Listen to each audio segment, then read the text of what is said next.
All right, ladies and gentlemen, what's going on? This is your boy Coachy, aka Evan Curry, and I'm here with my lovely wife, Sharon Curry. The missus. That's all she has to introduce herself. So I guess I got to go a little bit deeper. This is the first ever episode of our married podcast, You Plus Me Equals Us. So we're going to go ahead and do this thing weekly. We are live on Facebook right now. So if you are watching, please give us some comments, shoot us some questions so we can answer them. Shoot us a subject you want us to talk about. It's not just for married people only. We specialize in that just because we've been married for 16 years. We've been through a whole lot. We've been doing a whole lot. And we're just trying to help people out that need help, or if you're single, thinking about getting married, or if you got something else going on like that, you're deep in a relationship, thinking of when to pop the big question. It is Valentine's Day coming up this weekend, hence the heart in the background. So we're just going to be on here helping people out, giving advice, trying to make marital bliss wherever we can and whoever we can help out. That's the whole point of this whole thing. So Sharon, what you thinking about? What do you think the people need to know? Just maybe a little background into our story. You know, we've been married for 16 years. We got married at the young age of 27. Actually have been dating each other for 4 years before we decided to get married? 4.5. 4.5. Okay, we'll add that half. But yeah, just letting the people know like who we really are outside of marriage, who we are in marriage. But if you want to start with that, I mean, I know we have two different kind of views on how our relationship started. Well, you got to explain your version because I know the version I'm going to tell. So you tell your version so the people can understand your version. Then I'll counter with mine. Oh, okay. So I'll tell the truth first. So actually, it's funny because you just brought up the whole Valentine's Day thing. And I was thinking about this earlier today when we said we were going to do this, how Valentine's Day is really not a thing for us. Yeah, and I was just talking because one of my clients at the gym earlier today, younger guy, high school guy, asked me, "Hey, Coach E, what you gonna do for Valentine's Day?" I said, "Well, that really doesn't exist in our marriage because we do Valentine's Day every single day. Mm-hmm. So we haven't done the Valentine's Day thing in years. That's not a thing for us just because today was Valentine's Day. Yesterday was Valentine's Day. Mm-hmm. Last week was Valentine's week. So it's just a way of life." So sorry, go ahead. I was about to say, okay, so now let's get to the story. So do you remember we were dating. We weren't even engaged. We were dating. This probably was back in 2000 and I don't even know. We got married in 2009, so maybe 2007-ish. I'm not sure. And we were dating, and I'll never forget. I came home from work, and I'm like, oh, I was so excited. Like, I'm going to come home. It's going to be roses. It's going to be chocolates, flowers, like the whole nine. And I came home, and there was nothing. I'm like, okay, maybe he's going to be one of those people that just go out like, later on in the day. And I remember it was getting close to going to bed, and we had a conversation. I was like, so do you just not believe in Valentine's Day? And I'll never forget the look on your face, and you were like, for what though? And in my opinion, I was like, we're dating, like this is a thing, like I want to be courted. I want, the stuff you see on TV. And I'll never forget the next day you came home, you had went to Dollar General and you had bought this little rinky dink, I don't even know what to call it, like this little thing that looked like it was, what do you call them? The little knickknacks you put in the china cabinet. And it just said like, I love you. You don't remember that? Not at all. Oh, so I don't recall any of this. I remember you bringing it home and I was so pissed. And you said to me, this is why I don't want a girlfriend. And I will never forget that. And do you remember that next day you went to work? I packed all of your belongings, set them by the front door, y'all. And as I'm packing it, I'm crying. I'm like, oh, he don't want no girlfriend. I'm going to give him what he's looking for. This man came home, saw all this stuff by the front door, and proceeds to grab it and take it to the car. And he's like, oh, you don't want me here? I'm leaving. And my silly butt is crying like, no, don't go, like when Martin told Gina to get out. I thought it was like to scare you straight, and it didn't. And after that, we broke up for some months. No, okay, so rebuttal immediately on that story. We didn't break up. She broke up with me because she's the one that put the stuff out. So I was just following directions. We always taught to follow directions. I was following directions. She told me to get out. I packed all my stuff and no, I packed left. all your stuff. I packed all your stuff. The reason that I packed it was because you said, it's overrated. Valentine's Day, this is why I didn't want a girlfriend. That was the part where I packed your stuff. And I was like, oh, so we're just over here playing house. Well, we wasn't playing house. We were playing house. We were actually dating. We were playing house. Okay, so what? Valentine's Day, Schmalentine's Day. It's not a big deal to me. It's always overblown. Thanks, American Greetings, for making Valentine's Day a holiday that people just want to go by religiously. It's not a real thing. So this weekend, you can do whatever you want to do, but I just explained what I'm going to do. But going back to your point, when you said we broke up, you broke up with me because you packed all the stuff. And like I said, I was following directions. You told me to leave and I left. If I didn't leave, y'all know what was going to happen. It was going to be a domestic dispute and the man is always wrong. And I would have went to jail for not following directions with all my stuff just laying on the couch. The officers would have came over, seen the holes in my drawers on the couch, and I packed them up, put them in the car, went up the street, and stay with my brother. Sure did. Larry had just moved back from Tennessee. I'll never forget it. And just saying this too, this is for the single men that are out there that, obviously eventually want to become husbands. Do not take notes from Coach E with that part. Like he has evolved since then. What you see sitting here right now is what I've made, what I've molded into what I want. Whoa. He was not that. Whoa. He was not that. He was so in his own head, and like you said, it's a Hallmark holiday, blah blah blah. Okay, but which y'all say, and it is, and I can say that now. But as that young woman dating you, I was like, oh, this dude won't even give me flowers. And what's your take on now? You do. He does give me flowers now, but what is your take on flowers? Flowers are going to die. Probably 4 days after you buy them, if you get they're going to die. Last. No, good ones or bad ones, they're still flowers. They are going to die. So you got to figure that part out. If you buy continuous flowers, yeah, okay, you're an awesome person. But I think it's just no point for that because, like I said, they're going to die. I'm going to be here for the foreseeable future, hopefully, God willing. Yes, God willing. I'm blessing her with my presence. So there we go. Okay, and I'm not saying that I'm not blessed by your presence. I am, and you know that. Amen. But flowers, and like I said, he does buy flowers now. Actually, he gives me the money, and I pick out the flowers because he's not really good at that part. But we're still working on him. Work in progress. But yeah, just don't take a note out of Coach E's book as far as if you're dating someone. And as a woman, we all love Love Day. Like, I'm not even joking. It's not for just the women. It's not just for the women. Okay, well, if it's not just for the women, I would love every man that has listened to this right now. Raise your hand and tell me, when was Valentine's Day about you? Please, I would like somebody to put that in the chat, please. Yeah, please, in the chat. Tell me a man that has had Valentine's Day be about them. Or has it been men do everything for your wife / girlfriend / person you trying to, as the old school people say, court? It was all about them. It's not all about you whatsoever as a man. So, and to another point, please take notes from me because I have not changed. I have not been a different person. No, who she met is what not. I am right now. Okay, I did change a couple things here and there, but overall, 93.7% still the same guy. I'm just being honest here. Honesty is the best policy, and that's what I live by, that policy right there. So I'm still waiting in the chat for a man to say, yeah, hey, I get courted on Valentine's Day. Or no, even a woman, not possible. Or even a woman to tell us like what she's, what you've done for your man. But like I said, I feel that it's equal. It don't always just have to be about, what the man do for the woman. It don't always have to be that. Oh, and I'm reading the chat here. I see, flowers are going to die. That is the big competitor, big computer success. Thank you, sir.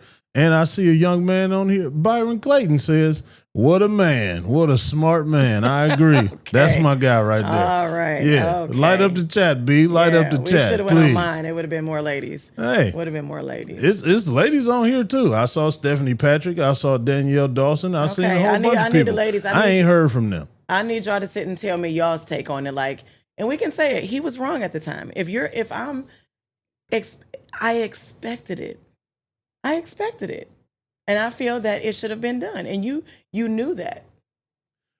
All I'm saying is, going back to the Hallmark thing, women have been taught from a very young age that Valentine's Day is their day. Wedding anniversaries is their day. We're married and we are together. Mm-hmm. Women will totally lose it if they do not get anything. Men, we won't lose it if we don't get anything, because at the end of the day, it's still our anniversary. We'll celebrate that in the whole as itself. But if women don't get a gift, if they don't get taken somewhere, if they don't get spoiled, not just that day either. I'm talking about that week. It's got to be a whole week. You know how some of y'all out there celebrate y'all birthdays the whole month. Sometimes anniversary turns into the whole month. And if you're not doing what they expect you to do, what they saw in the movies, aka The Notebook, or you ain't never even seen a Notebook. No, and I'll never watch it because it's a fake movie. I'm not a Notebook person. I don't even write in a Notebook. Never did. Grades were horrible because I didn't write a Notebook. Okay. But it's just, they're brainwashed. They are absolutely brainwashed because that's what they expect. And I'm not saying there's anything wrong with that. I'm just saying that's where I was coming from, because I saw the reality in the situation. I love you for you. I do everything for you every single day. So what is it about this one day that has to go above and beyond? And then when that day is over, where do we go from there? Right. But I feel like you're speaking from a married man right now. So these single women who are out here, looking for a future husband, you expect that. Like, I feel like there are certain expectations that a checklist, so to say, that a man, check all your boxes. If Valentine's Day is not important to him, in my mind, and most women's mind, is, okay, he's not romantic. That's important. Well, a person that's trying to date somebody or trying to marry somebody, they're going to do that celebration day just because they're trying to get that person. So that goes back to what you hate. I don't know why she hates this, people. She really hates it. Happy wife, happy life. That is a real thing. She hates when I say that, but that is literally a real thing. And that's the way men operate, because that's what we were taught when we were younger. By your grandfather, your father, any man in your life, you saying, boy, you better do what your wife say, or it's going to be a long day. It's going to be a long life. Boy, you better do this to make your wife happy. So that's what we were taught. So that's what we're doing. And that's the same thing I was explaining on y'all's end. That's what y'all do. And once again, it's nothing wrong with it. It's just the yin and the yang. Mm-hmm. Yin and the yang makes a great Oriental rice. That has nothing to do with anything. But what advice would you give somebody like a young guy that's or old guy? I don't want to say that is, looking to take their relationship to the next level. What are some do's and don'ts? Well, the do's is definitely learn who you're trying to be with to make sure that they are who you want to be with. However you go about that, whatever your personality is, whatever that makes you do, whatever, I know this is going to sound funny, whatever hoops you have to jump through those hoops to go above and beyond, if that's really the person that you want to get to know on that level that you're trying to be on. Now, if you're just trying to date and just take her out or whatever, and you still playing the field and do this and do that, whatever goes then. But if it's the person that you tired of dating and you are tired of the dating scene, and you got this person and you're trying to make a one-on-one thing and make you guys come together, you got to go above and beyond and show that you're willing to, one, make a commitment. Men have problems with commitments every single day. We have a problem with committing to following directions at work and school and stuff. So it's even harder to make a commitment to a person that you're just meeting. So you have to make a commitment, make it in yourself, commit to yourself to commit to that person, because without that, nothing is going to work. If you can't commit to that situation and commit to that person and stop whatever you're doing, playing the field, yes, the rabbit ears, playing the field, you got to be 100% sure that you're done with that and tired with that and want to grow with that person. Because that's what it's all about at the end of the day. Because if it's not, what are we really doing? There was something you guys actually talked about on the pod, Game for All Seasons, shameless plug. No shame in that plug. That, once you get comfortable with a person and you're showing them that you truly want to be with them, you're comfortable with leaving your phone unattended around that person. And you should be able to do that. So is that something that you would recommend to a guy like you said, just being who you really are, showing her, for me, I know showing that she can trust you. So to a woman, that's a big thing. Leaving your phone unlocked. And what was it? Actually, it was, would you trade phones with your significant other for a day? Mm-hmm. And I just feel like I feel like men have a hard problem with that. Women, not saying all women are perfect. We're not. 90% of us are. 74. 90% of us are. Negative. But I think that's a big thing, to be able to leave your phone unattended. Like in this house, there's times where I don't even know, anybody that knows me knows, don't call my phone, call Evans, because I 90% of the time don't know where my phone is. And since we're there, stop calling me. Okay? Stop calling me looking for her. You know where she is, and you know she's not answering. So just grow up and figure it out. Okay. All right? Anyway. But I think that's a big thing. Like, I feel that, so you would give that advice to a young guy trying to, or old, I'm gonna keep saying that, just trying to show a woman that he's serious. To me, I know that's major. Like, and ladies, y'all understand this. If that phone is sitting out, if we fresh, I'm gonna go through it. And it's not that I don't trust you. I just want to I want to see, how can I put this? I guess that is a trust thing. Yeah. If I'm trying to see what you talking about with your boys, you know what I'm saying? Like things like that. But as a wife, that I'm beyond that.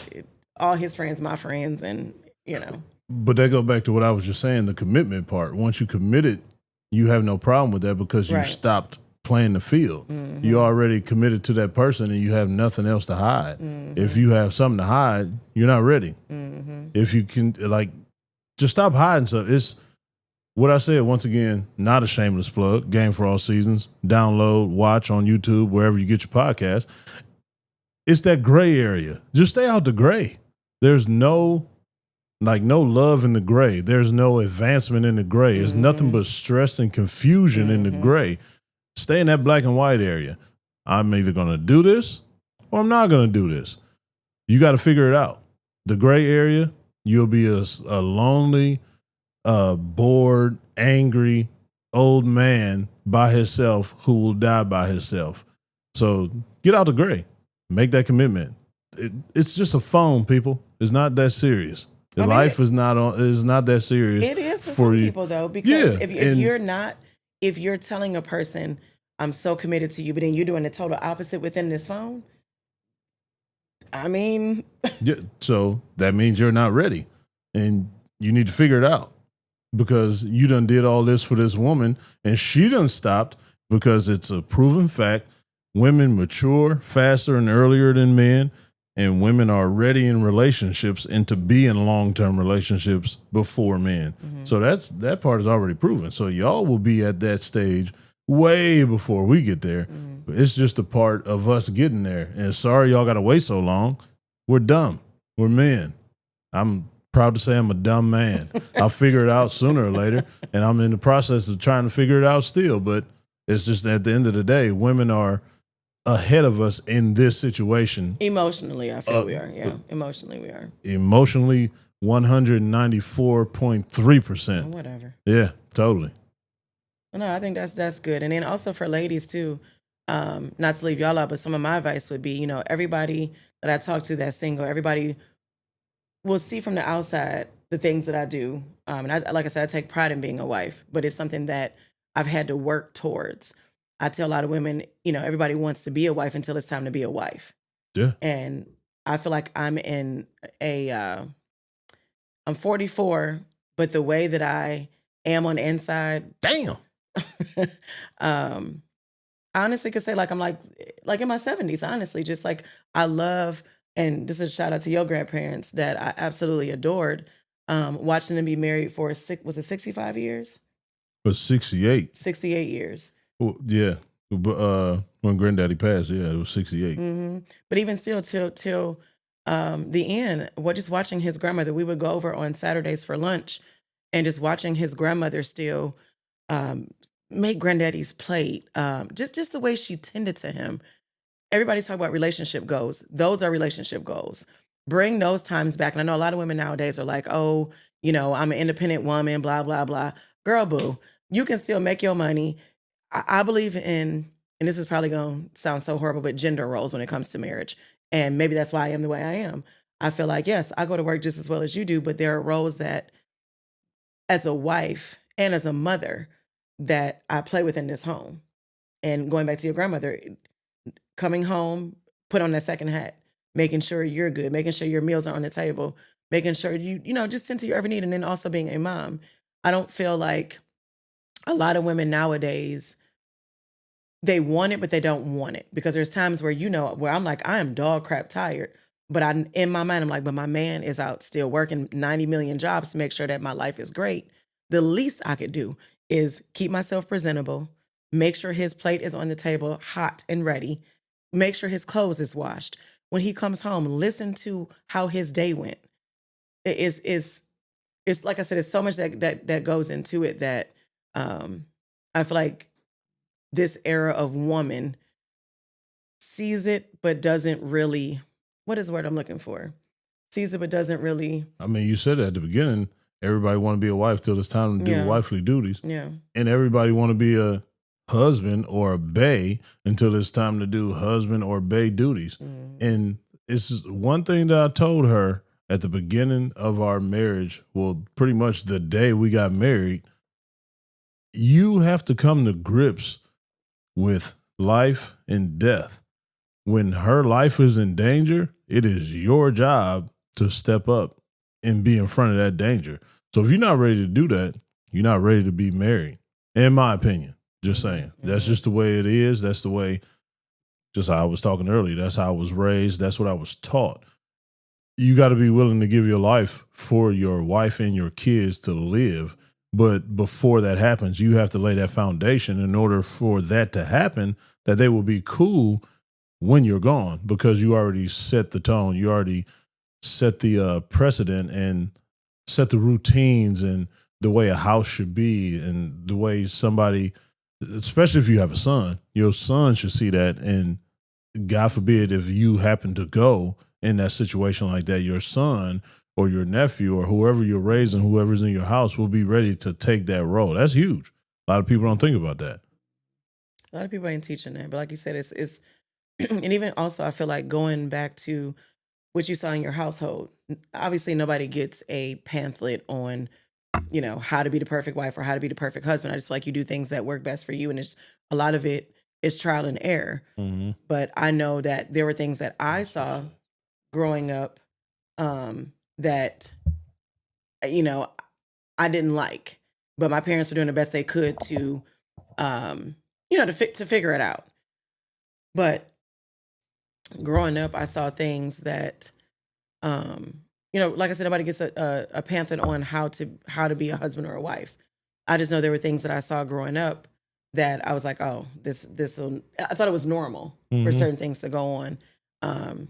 And then once we got married, I was like, oh no, that was totally not normal. But also, like I said, it goes back to what you saw as a child. And I know for me, I strive to do things almost the total opposite of what I saw.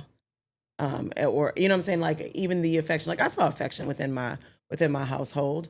I also saw a lot of arguing, and that was something that like I tell myself in front of the children. That's something like, we would have a disagreement, and we both say either we go to the car or we close the bedroom door, and this voices are never elevated for our children to hear. Mm-hmm. But I just think that's important as well. But like I said, there's no perfect. No, there's no perfect marriage, no perfect situation. Mm-hmm. Is two imperfect people that make a decision. It's two imperfect people that make a decision become one imperfect person. But at the end of the day, nobody's upbringing is going to be the same either. So you got to fight that battle with the way I was raised and the way she was raised, or the way you were raised and the way your girlfriend was raised. And either way, you got to figure it out. But I was always taught, like, give grace. So you got to give grace in order for somebody to not understand and to help them understand. Mm-hmm. So if you don't have that grace to give them, you not ready. That goes back to my major point. But see, I feel like now I'm gonna disagree with that a little bit because I feel like that's growth. No, it is growth. I feel like it's growth. Like you have to. At first, you're not gonna. When you're new, it's like that fight where like I want to always prove my point, and we had that a lot. Yeah, we had that to where like sometimes I still suffer from that. What, you want to prove your point? Yeah, mm-hmm. Just being honest. And then there's like this little voice in your head that's like, is it worth?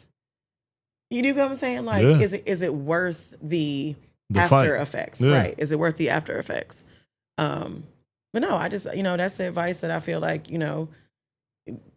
just giving people who, like I said, women for one who want to be married but don't necessarily know what it's like to be a wife. The good, bad, and the ugly. And I'm just glad that we can do this and be vulnerable with people. And like I said, just give them a look into our situation and our past and the things that we've been through, even down to like the blended family situation. Yeah. That's not something that has been overall easy at all. Not at all. But don't get it twisted, people. It is a lot of ugly too. Mm-hmm. Marital bliss only is, you got to reach that point. Yeah. In order to reach that point, it's got to be ugly first. It's going to be ugly first. So you got to be ready to deal with the ugly. If you don't like ugly, you're not going to like marriage. Just being real. And if anybody didn't tell you that there is no ugly, they're totally lying. They're totally, because every season of our lives, I feel like we're different people. Yeah. I'm something totally different than I was 2 years ago. I'm something totally different than I was when we first got married. And when you first get married in our situation, I mean, like I said, we're no experts. We're just giving you the raw of what we know. Nowhere near expert. Disclaimer right now. But even when we were first married, that was one of the first 2 years were the hardest 2 years, I feel, because at that point you're like, okay, now we're not playing house no more. This is real. And I've got to be this, this role of a person that I took on. And like I said, if you don't have that foundation from when you're younger, you kind of are just figuring it out. And like I said, I saw good from my parents. I'm not going to sit and say that I didn't. I did, but they were still trying to figure each other out. Yeah. You know what I mean? So, and they got married young. They got married when I was 2. So I think they were like 19 years old. They were kids. Nobody, like you said earlier, has a pamphlet to do none of this stuff. Right. Whether it be marriage or parenting or mixed family parenting. Yeah. Nobody has that pamphlet. If you do, send it to me, please, because I'm looking for it. I would love to see it, and I would love to read it. Because if you're handing them out, you're a liar. You ain't ready for that in it. Yeah. But it's just another thing to say. Marriage has been probably one of the toughest things that I had to go through in my life, besides the deaths in my family. And that's pretty like high on the scale. But marriage is so evolving, and humans are so evolving, and you change so much that that's good, babe. You got to be able to adapt, not just to your change, but to your partner's change. Because you are one, and you're together, and you know that person, but you're going to continue to change. So you have to continue to learn each other and continue to grow at the same time of learning. So if you can't make that, like, if you can't distinguish that, it's going to be a very trying time. And it's going to be real hard for you. So I'm not saying give up on it, but as hard as you have to fight for everything else that you want and everything else that you picture yourself doing, or the goals that you have, that has to be a priority just like that. If it's not, I don't know what you're going to do. It's really that simple. Like I said, I'm that black and white person. So if it's not black, it's white. If it's not trying, you failing. If it's not continuing, you quitting. So figure out what side you want to be on, because you're going to have to choose a side, because you don't want to waste your time. You don't want to waste the person that you fell in love with, that you took that commitment to in front of God, to try and figure out if you don't want to continue to grow, let that person go so they can continue to grow. And maybe it just wasn't supposed to be. That's it's hard, but it's fair. You must take the bitter with the sweet. Well, no, that's a good point too, because literally, like you said, it's evolving. So I feel like every season, like I said, we're different people. So I've got to adjust to who you are now versus who you were 2 years ago. Mm-hmm. And who vice I versa. was last year. Yeah, exactly. 10 months ago. Yeah, it's an everyday. You got to work at it. Every day is work, and I don't want to say it as work as where it's like, oh my God, I got to go and be this wife. But no, it's not that. You work for what you want, right? Yeah. And there gonna be days where he may have 50%. I got to come with that other 50. There are going to be good seasons and bad seasons. And when I say good seasons and bad seasons, like he said, my husband has endured, since I've been with him, which has been over 20 years, we've been married going on 17. I've seen a lot of loss as far as death. I've seen, even with football career, if you're not ready to be a backbone women, and when I say this, I mean, I've seen him in some of his darkest times. Darker than my skin tone.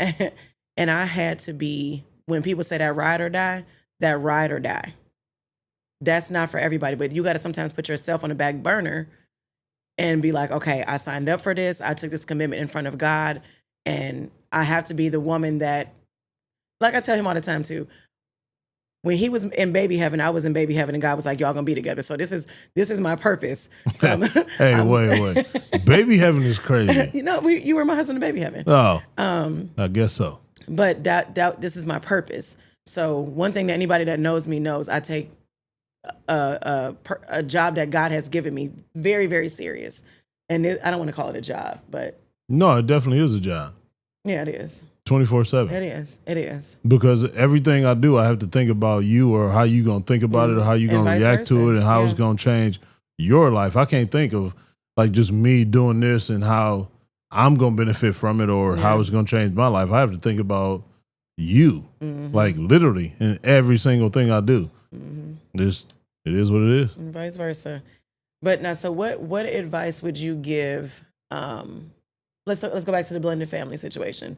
So those that don't know us, we have a blended family. Our children are now grown. We have a bonus child, my little sweet nephew Shamar. But what advice would you give somebody? So to how am I trying to put this without it coming out crazy? How to adjust and adapt to a blended family? Yeah. How to adjust when you're dating a girl that has a kid? Because you came into Ari's life when Ari was 3. Yeah. Two and a half, 3 years old.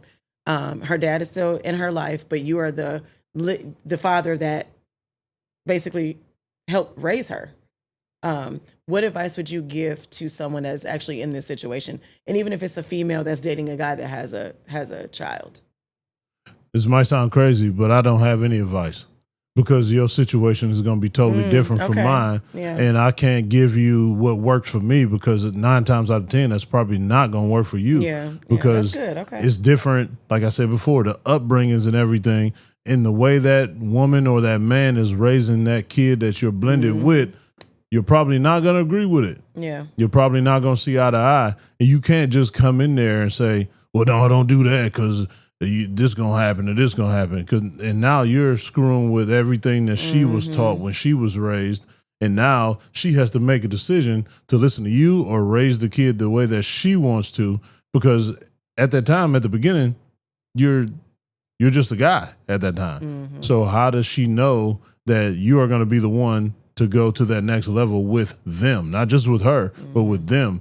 And it's not baggage. Don't say, well, man, she got a kid. That's a lot of baggage to bring. It's not baggage. It's just another situation that you have to adapt to in life, because life is ever changing and life is ever evolving. So if you're not ready for that test, I keep saying the same thing. If you're not ready for that test, you got a lot of soul searching to do if you're ready to be in that situation. So I can't give anybody any advice. You just have to have an open mind, and you have to have patience, and you have to have understanding, not just understanding of that person, just understanding of the way different people are raised and brought up. If you can't understand that, it's going to be a hard situation for you. It's just too hard to call situation by situation. So I don't want to put anybody in a box and tell them what they have to do or think since it's coming from me that I've been in a blended situation, that it's going to be the right way for them to handle it, because it's situation by situation. So I just don't think I can give the right advice or any good advice for that blended family situation. No, that's understandable. Like you said, each situation is going to be different. I just feel that it's something that is not talked about enough. Like, the whole, like, and we never did this, the my kid, your kid situation. That's the thing amongst people. Because that comes in your mind. It just depends if you let it out or not. Which is natural. Yeah. It's just a situation at the beginning. Sorry. Yeah, no. Sorry to cut you off at the beginning.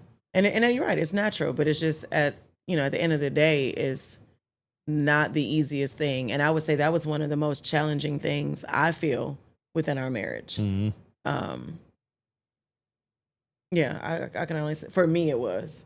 No, for me too. Just so trying for to us, navigate, it caused a lot of our, I don't even want to say, there were arguments. Yeah. They were arguments. Very heated. Yeah, there were arguments. Yeah. But once again, it was still new. Yeah. You never really experienced a blended family. I've never experienced a blended family. So it was all new. We were learning that together. But like I said, we made it through. Like he said earlier, every single day is a new learning experience. We change.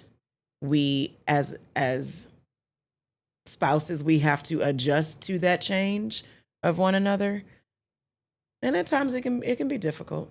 Yeah, it can be and it will be. Yeah. It just depends on how you want to look at it and how hard you want to fight for your own marriage and your own growth and your own completion as one. Well, I think, our main thing I can say is keeping God first. Yeah. That is one thing and right now we're in a relationship series in church. Shout out to Word Church, Dr. R.A. Vernon. Word City. And just with just his teaching alone, and I just love the way he loves Lady Vernon. And there's just times I just sit back and just watch. But it's just important, like I said, keeping God first. And we pray together. I tell people this all the time. Before, like, we would pray separately. I feel like it's so much more powerful doing it together. Yeah. Because when you take that vow, you're one. You're one. So keeping God first is number one for us. And honestly, just talking through things. When things happen, and in the past we never did this, we would just harbor. I know I did. I would just harbor. And it would just pile up. And it was like a pimple and it would just explode. Now we've learned, talk about it when it happens. Hey, babe, you did A that made me feel like B. And then I hear your point of view from it. And I feel like once, maybe your answer may upset me and I may be like, okay. And for 20 minutes, I'm like, all right, I'm upset. But and usually you can say this, either I come apologize or you come apologize. The old us, we weren't doing that. That came with time. Yeah. We wasn't ready for that stage. Like I said, that's what I still struggled trying to prove the point, which you brought up before. So you just got to be able to submit and apologize. Yeah. I think that's important on both ends. I think women think that they just have to submit, but that's important on both ends. So what you just said, we made it through the blended family situation.